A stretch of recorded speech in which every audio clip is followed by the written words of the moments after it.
आम आदमी पार्टी के राज्यसभा सांसद संजय सिंह हमारे साथ हैं। संजय जी, आज प्रधानमंत्री संघ कार्यालय गए हैं, कैसे देख रहे हैं इसको? और संघ कार्यालय अब आरएसएस भी 100 साल पूरे कर रहा है इस साल में। देखिए, 100 साल में आरएसएस का जो इतिहास है वो एक सवालों के घेरे में है। प्रधानमंत्री जी को और आरएसएस के प्रमुख को ये जवाब देना चाहिए कि 100 साल में आरएसएस का कोई भी प्रमुख दलित, पिछड़ा और आदिवासी क्यों नहीं बना। 100 साल में आधी आबादी की कोई एक महिला आरएसएस की प्रमुख क्यों नहीं बनी। ये सवाल का जवाब देना चाहिए आरएसएस को कि 100 वर्ष आपको हो गए और 100 साल के अंदर आपने इस देश के लिए, इस देश को बनाने के लिए, इस देश के भाईचारे के लिए क्या काम किया है। अगर आपके आजादी के आंदोलन के इतिहास को हम लोग पढ़ें तो ये पढ़ने को मिलता है कि श्यामा प्रसाद मुखर्जी जी, जो जनसंघ के पहले राष्ट्रीय अध्यक्ष थे, उन्होंने 1942 में अंग्रेज गवर्नर को चिट्ठी लिखी थी कि भारत छोड़ो आंदोलन को कुचल देना चाहिए। ये रिकॉर्डेड हिस्ट्री है। ये रिकॉर्डेड हिस्ट्री है आरएसएस की कि 52 साल तक उन्होंने तिरंगा झंडा नहीं फहराया। ये रिकॉर्डेड हिस्ट्री है आरएसएस की कि जब नेताजी सुभाष चंद्र बोस आजाद हिंद फौज के माध्यम से अंग्रेजों से लड़ाई लड़ रहे थे तो आरएसएस के पुरखे और भारतीय जनता पार्टी के पुरखे आह्वान कर रहे थे कि नेताजी की सेना के खिलाफ, आजाद हिंद फौज के खिलाफ आप ब्रिटिश सेना में भर्ती हो जाइए।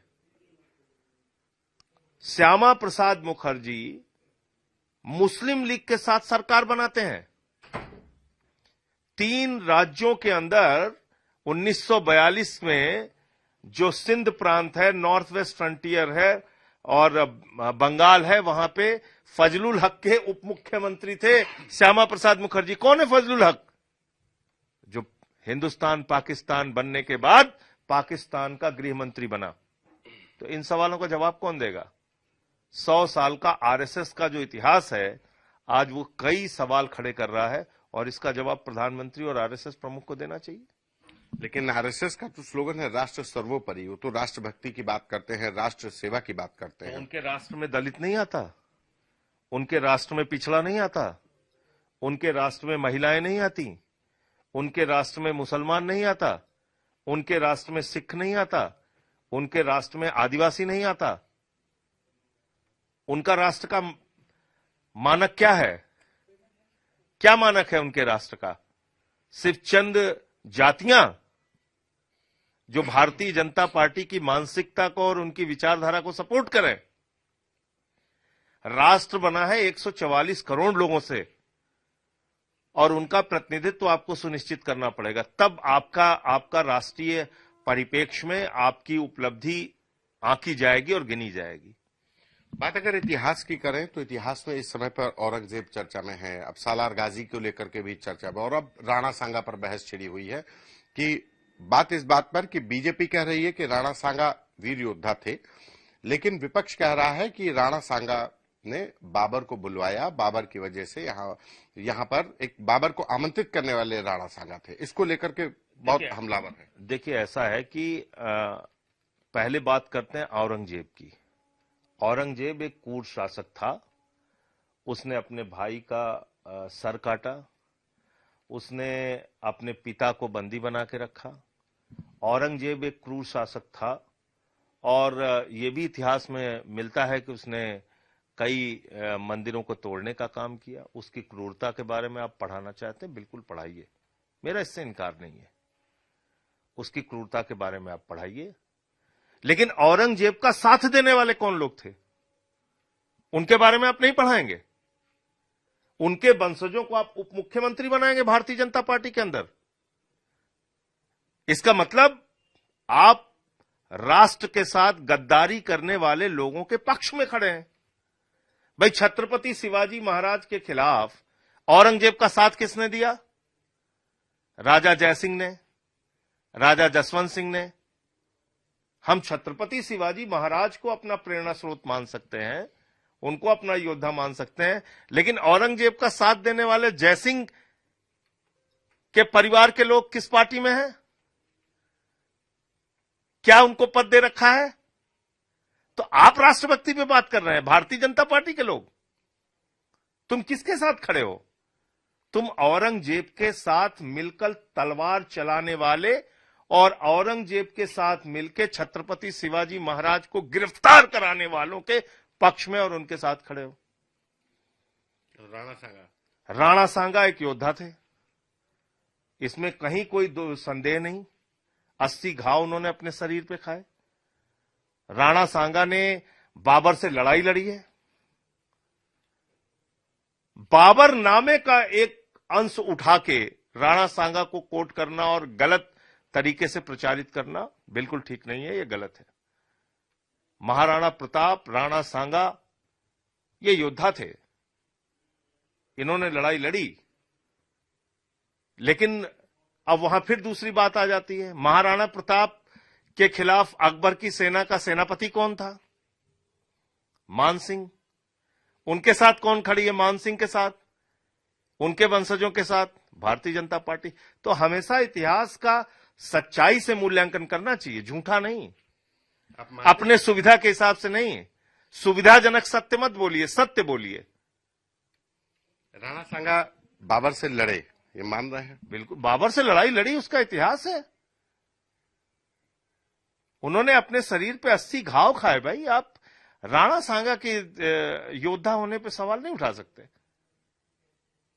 दूसरी बात, आप 200 साल के अंग्रेजों के शासन पे सवाल नहीं उठाते। मैं तो इस बात से हैरान हूं, जिन लोगों ने जलियांवाला बाग कांड को अंजाम दिया उस पे आप सवाल नहीं उठाते। जिन्होंने शहीद आजम भगत सिंह को फांसी पे चढ़ाया, शहीद सुखदेव, शहीद राजगुरु, शहीद अशफाक उल्लाह, शहीद रोशन सिंह, शहीद राजेंद्र लाड़ी, शहीद खुदीराम बोस, कितने नाम गिनाऊं आपको।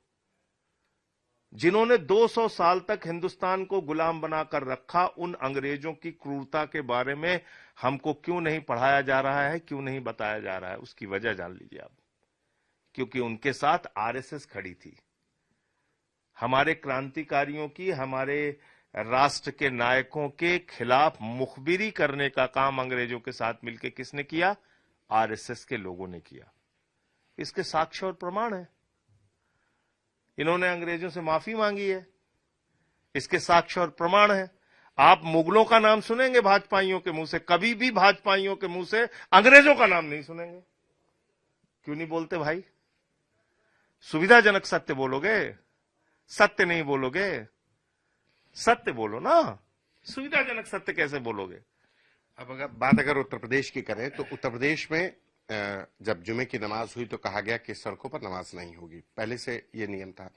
अब नवरात्रि आज से शुरू हो रही है तो कहा गया कि मंदिर और देवालयों के आसपास 500 मीटर के दायरे में कोई भी मांस की दुकान नहीं खुलेगी और अवैध बूचड़ खानों को लेकर के फिर से सख्त आदेश दिए गए कि अवैध बूचड़ खाने बंद कराए जाएं। कैसे देखते हैं? देखिए, पहली बात ये कि आपको जानकारी होनी चाहिए और पूरे देश को जानकारी होनी चाहिए, नरेंद्र मोदी जी के सरकार में आने के बाद, डबल इंजन की उत्तर प्रदेश में सरकार बनने के बाद और डबल इंजन की कई राज्यों में सरकार बनने के बाद, जब से महामानव इस देश में आए हैं, महामानव के शासनकाल में बीफ का एक्सपोर्ट बढ़ा है। यानी कि जो बीफ का देश के अंदर उत्पादन, प्रोडक्शन पहले था, वो बढ़ा है। किसके शासन में? भारतीय जनता पार्टी के शासन में। किसके शासन में? महामानव के शासन में। किसके शासन में? नरेंद्र मोदी और योगी के शासन में। तो इससे आप इनकार कर लेंगे? गोवा की असेंबली में आपके मुख्यमंत्री कहते हैं गोवा के अंदर बीफ की कमी नहीं होने दूंगा। मणिपुर और मेघालय में आप लिखते हैं कि हम यहां पे गैया कटवा के मंगवाएंगे, यहां आपको खाने में कोई दिक्कत नहीं होगी। तो वहां गौ माता नहीं है, यहां गौ माता है। ये कौन सा दोहरा चरित्र है आपका? और नवरात्रे में आप बिल्कुल, मैं तो कह रहा हूं कि एक दूसरे के धर्म का सम्मान करना चाहिए। और हम मुस्लिम भाइयों से भी ये कहेंगे कि जहां भी आपकी मंदिर के आसपास, पहली बात तो मीट की दुकान कोई लगाता नहीं, अगर लगाया भी है तो बंद करिए। 9 दिन की बात है, बिल्कुल सम्मान कीजिए। लेकिन अगर किसी मंदिर के सामने केएफसी का रेस्टोरेंट है, किसी भाजपाई का रेस्टोरेंट है, जहां मीट मुर्गा मछली सब बिक रहा है, मैकडी है कहीं मंदिर के पास जहां मीट मुर्गा मछली सब बिक रहा है, रोस्टेड, उसका नहीं बंद कराएंगे आप बताइए भाई। नियम सबके लिए बनाइए ना। देखिए ये क्या है कि इनके लिए बहुत आसान होता है गरीब आदमी को टारगेट करना। ठेलिया वाले को मारोगे आप, रेडी वाले को मारोगे। केएफसी बंद कराओ, अभी चच्चा तुम्हारे वहां से चिल्लाएंगे, अमेरिका से एक घुड़की लगाएंगे, मोदी के मुंह से आवाज नहीं निकलेगी। ट्रंप चच्चा जब डांटेंगे हमारा केएफसी कैसे बंद करा रहे हो, मैकडी कैसे बंद करा रहे हो, आप बंद कराइए। अच्छा, दारू की दुकान क्यों खुली रहनी चाहिए? एक के बदले एक दारू की बोतल फ्री नवरात्र भर उत्तर प्रदेश में, उस पे योगी जी नहीं बोलेंगे? आपने सुना कि मंदिर के पास जो दारू की दुकानें हो या उत्तर प्रदेश में 9 दिन दारू नहीं पी जाएगी नवरात्र में? क्यों दारू पी जाएगी? बंद कराइए। पूरे देश में डबल इंजन की सरकार है, दारू बंद 9 दिन। मैं समर्थन करूंगा भारतीय जनता पार्टी का, और एक माला भी पहनाऊंगा योगी जी को, आपसे वादा कर रहा हूं। एक सवाल कि आपने अभी इफ्तार पार्टी दी है, किसी भी विपक्षी दल ने, कांग्रेस को छोड़कर, कांग्रेस ने लखनऊ में दी है इफ्तार पार्टी, बाकी दलों ने इफ्तार पार्टी से दूरी कर ली है। तो इफ्तार पार्टी में शामिल तो हो रहा है, लेकिन इफ्तार पार्टी अपने पार्टी कार्यालय में नहीं दी, चाहे अखिलेश यादव हो या कोई दूसरा दल। तो हम तो नवरात्र में फलारी भी कराने जा रहे हैं, आप आइएगा। अच्छा, फलारी कराएंगे? फलारी का भी कार्यक्रम रखेंगे, उसमें भी आप आइए, स्वागत है आपका। देखिए, सभी धर्मों से बना है ये देश, तमाम जातियों से बना है ये देश, तमाम भाषाओं से बना है ये देश। देश सिर्फ एक शब्द नहीं है, देश लोगों से बनता है। और इस देश में रहने वाले लोग कौन हैं? हिंदू भी हैं, मुसलमान भी हैं, सिख भी हैं, ईसाई भी हैं, जैन भी हैं, बौद्ध भी हैं, दलित भी हैं, पिछड़ा भी हैं, अगड़ा भी हैं, सवर्ण भी हैं, आदिवासी भी हैं। तो सबको सामूहिकता की भावना से अगर आप चाहते हो तब तो देश आगे बढ़ेगा। और आप अपने एक शरीर के अंग को काटना चाहते हैं और चाहते हैं बाकी शरीर हमारा अच्छे से काम करे, तो करेगा? आप मुझे बताइए, करेगा क्या? शरीर के एक अंग को हम सड़ा के फेंक देंगे और चाहेंगे हमारा पूरा शरीर पूरी ऊर्जा के साथ अच्छे से काम करे, करेगा क्या? बताइए आप। बगल में है तो पाकिस्तान, वहां कोई हिंदू मुसलमान का झगड़ा है, कट्टरता का झगड़ा है, धार्मिक उन्माद का झगड़ा है, मुसलमान से लड़ रहा है। तो जहां भी कट्टरवाद को बढ़ावा मिलेगा, एक बात याद रखना चाहिए, और मैं कह रहा हूं कि इसको रिकॉर्ड करके रखिएगा, हमेशा बहुसंख्यक समाज का नुकसान हुआ है। जिस देश में कट्टरपंथ पनपा है वहां पर बहुसंख्यक समाज का नुकसान हुआ है, ज्यादा नुकसान हुआ है। ये एकदम साफ तौर पे आप हर 15 दिन में नया नया एजेंडा लेके आते रहते हैं कभी। और दूसरी तरफ दोहरा चरित्र का देखिए आप, एनडीए और आरएसएस और बीजेपी का दोहरा चरित्र भी देखिए, उस पर भी मुझे हंसी आती है। आरएसएस इफ्तार पार्टी करेगी, फडणवीस इफ्तार पार्टी करेंगे, अजीत पवार इफ्तार पार्टी करेंगे, चंद्रबाबू नायडू, नीतीश कुमार, चिराग पासवान इफ्तार पार्टी करेंगे। तो एक तरफ इफ्तार पार्टी, रेखा गुप्ता जी हज कमेटी के इफ्तार के कार्यक्रम में जाएंगी, तो एक तरफ ये इफ्तार पार्टियां करेंगे और दूसरी तरफ कह रहे हैं हम सड़क पे नमाज नहीं होने देंगे। अच्छा भाई बताइए, हमारी जो हिंदू धर्म को हम मानते हैं, हमारी दुर्गा पूजा की शोभा यात्रा निकलती है ना, कांवड़ की यात्रा निकलती है, दुर्गा पूजा की यात्रा निकलती है। हमारे सिख भाई हैं वो प्रकाश पर्व पे अपना जुलूस निकालते हैं, उसकी एक बाकायदा परमिशन होती है, होता। लेकिन आपको खाली एक उन्माद खड़ा करना है, तो अब 15 दिन नमाज के ऊपर चर्चा कराइए, फिर होली आएगी फिर उस पर चर्चा कराइए, फिर रामनवमी आएगी फिर उस पर। आपने धार्मिक त्योहारों को उन्माद का एक अवसर बना रखा है? एक आखिरी सवाल। मैं तो ये देख रहा हूं कि मोदी जी कहते हैं आपदा में अवसर, यहां तो आस्था में अवसर खोजा जा रहा है। आस्था में अवसर। अभी कुंभ का मेला था, वहां श्रद्धालु और सनातनी तमाम बड़ी बड़ी बातें लोग कर रहे थे। 1-1 लाख रुपए किराया लिया है फ्लाइट चलाने वाले जो कंपनियां हैं, एयरलाइंस, 1-1 लाख। वहां आपकी श्रद्धा कहां मर जाती है? मिलके धंधा कर रहे हो अपने बिजनेसमैन दोस्तों के साथ। अब आपने वक्फ बिल शुरू कर दिया है। वक्फ बिल के बारे में 20 दिन, 15 दिन, महीना भर चर्चा। वक्फ बिल भारतीय जनता पार्टी अगर लाएगी तो इनकी सरकार गिर जाएगी, मैं आपको बता रहा हूं। वो तो कह रही है हम दृढ़ संकल्पित हैं लाने के लिए। मैं कह रहा हूं इनकी सरकार गिर जाएगी। चंद्रबाबू नायडू का पैर कांपने लगा है, चिराग पासवान का पैर कांपने लगा है, जयंत चौधरी जी, नीतीश कुमार जी, जब से इन्होंने बयान दिया है कि वक्फ बिल हम लाकर रहेंगे, ये सारे एनडीए के जो घटक दल हैं, जिसका मैं नाम ले रहा हूं, चंद्रबाबू नायडू, नीतीश कुमार, चिराग पासवान, जयंत चौधरी, ये सारे लोग इनके खिलाफ हो गए।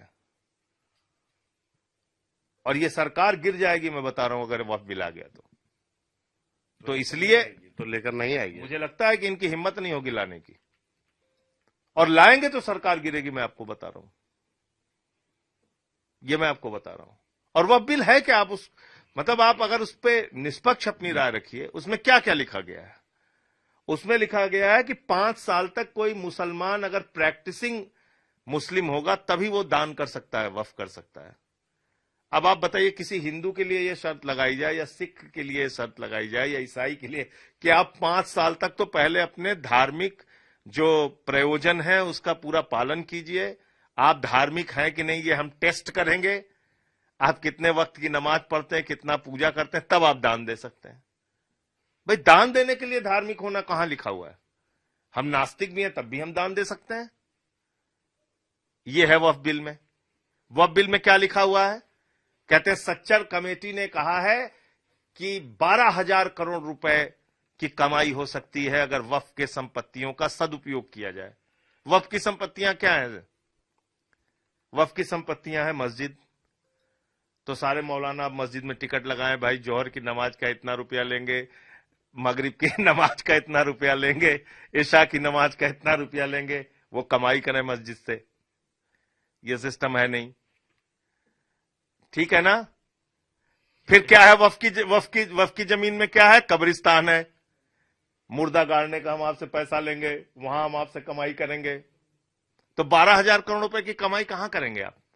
अच्छा, एक चीज मैं आपको और बता दूं, बड़ी मजेदार बात। मैं वक्फ कमेटी के जेपीसी में था, तो हमारे जो वहां पे भाजपा के मित्र थे, उनको यह तक नहीं मालूम था कि वक्फ की संपत्तियों में हमारे तमाम हिंदू भाइयों की भी दुकानें हैं और उनका व्यापार वहां पे चलता है। ये पता तक नहीं था उनको।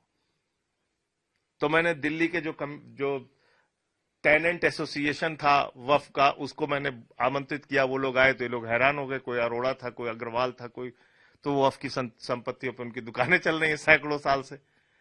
तो इसलिए मैं कह रहा हूं कि देश को न जानते हो, न समझते हो, न बनाना चाहते हो, खाली बवाल खड़ा कर। तो उन्होंने कहा 12,000 करोड़ रुपए। तो मैंने कहा भाई ज्यादा मेहनत मत करो। आपको बोले हमें मुसलमानों की चिंता हो रही है, उनकी आमदनी हो सकती है। हमने कहा बिल्कुल आपकी बात सही है, ज्यादा मेहनत करने की जरूरत नहीं। अकेले नीरव मोदी को पकड़ के लाओ, 12,000 करोड़ इनको दो, देश के करोड़ों मुसलमानों के लिए जो वक्फ बना है, और 8,000 करोड़ रुपए सरकार के खाते में जमा करो। एक इंसान के पकड़ने से वक्फ की जो आमदनी की बात दावे कर रहे हैं, सच्चर कमेटी का जो दावा कर रहे हैं, वो पूरा हो जाएगा। अच्छा, उस सच्चर कमेटी की रिपोर्ट में और क्या लिखा हुआ? मैंने पूरी रिपोर्ट पढ़ी। उस सच्चर कमेटी के रिपोर्ट के कुछ अंश को बताया जाता है, कुछ अंश को नहीं बताया जाता। उसमें यह लिखा हुआ है कि भाई सरकार ने वक्फ की संपत्तियों पे अलग अलग राज्यों में कब्जा कर रखा है, उसको खाली कराओ। तो जब मैंने पढ़ा तो मैंने कहा भाई इसमें तो ये लिखा हुआ है कि 65 संपत्तियां दिल्ली में आपने कब्जा कर रखा है, 56 किसी दूसरे राज्य में, 53 किसी 355 के करीब संपत्तियां पूरे देश में हैं, जो सच्चर कमेटी की रिपोर्ट में लिखा हुआ है कि सरकारों ने उस पर अपना कब्जा जमा रखा है।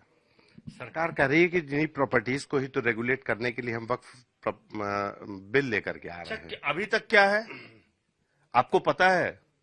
मैं आपके माध्यम से, आपका चैनल बहुत प्रतिष्ठित है, पूरे देश को बताना चाहता हूं, भारत सरकार ने 2022 में, इसको रिकॉर्ड कर लीजिए, भारत सरकार ने 2022 में सुप्रीम कोर्ट के अंदर एफिडेविट देके, शपथ पत्र देके कहा है कि 98.99%, लगभग 99% वक्फ की जमीनें रजिस्टर्ड हैं और ऑनलाइन हैं।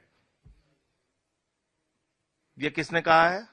मोदी जी ने कहा है, मैंने तो नहीं कहा ना। मोदी जी की सरकार ने सुप्रीम कोर्ट में शपथ पत्र देके कहा है कि 99% वक्फ की जमीनें रजिस्टर्ड हैं और ऑनलाइन हैं। यह मैंने नहीं कहा, यह मोदी जी ने कहा है, सुप्रीम कोर्ट में कहा है, तो सुप्रीम कोर्ट में तो झूठ नहीं बोला होगा। इसका मतलब आप मान रहे हैं कि 99% वक्फ की जमीनें रेगुलेटेड हैं। तो सिर्फ ये राजनीति, उनके कागज वक्फ कमेटीज के पास हैं, उसका सर्वे हो चुका है, उसका परीक्षण हो चुका है, परीक्षण होने के बाद वो पंजीकृत है संपत्तियां, और पंजीकृत होने के बाद वो ऑनलाइन है। तो सिर्फ राजनीति का हिस्सा, राजनीति का हिस्सा है। मैं जेपीसी का मेंबर रहा हूं, इसलिए एक एक सच्चाई आपको बता सकता हूं। आप पूछ लीजिए कि मना कर दे कोई भाजपाई, जो भी उस कमेटी में रहा हो, वो तो हैरान हो गए जब यह आंकड़ा देखा उन्होंने। और किसने दिया? माइनॉरिटी अफेयर्स मिनिस्ट्री ने दिया कि 2022 में सुप्रीम कोर्ट में भारत की सरकार ने कहा है कि 99% वक्फ की जमीनें ऑनलाइन है, रजिस्टर्ड है, पंजीकृत है, सारी प्रक्रिया इसकी पूरी है, जायज है। अब बताइए आप, तो आप क्या करना चाहते हैं? तो बिल लेकर के आएगी नहीं सरकार? गिर जाएगी सरकार। अगर ये वक्फ बिल का लेके आएंगे तो सरकार गिर जाएगी, ये मैं आपको बताना चाह रहा हूं। तो ये आम आदमी पार्टी के राज्यसभा सांसद संजय सिंह, जिनका दावा है कि अगर केंद्र सरकार वक्फ बिल लेकर आएगी तो एनडीए में शामिल तमाम घटक दल अलग हो जाएंगे और सरकार गिर जाएगी। कैमरा पर्सन संजय के साथ संतोष कुमार, आज तक।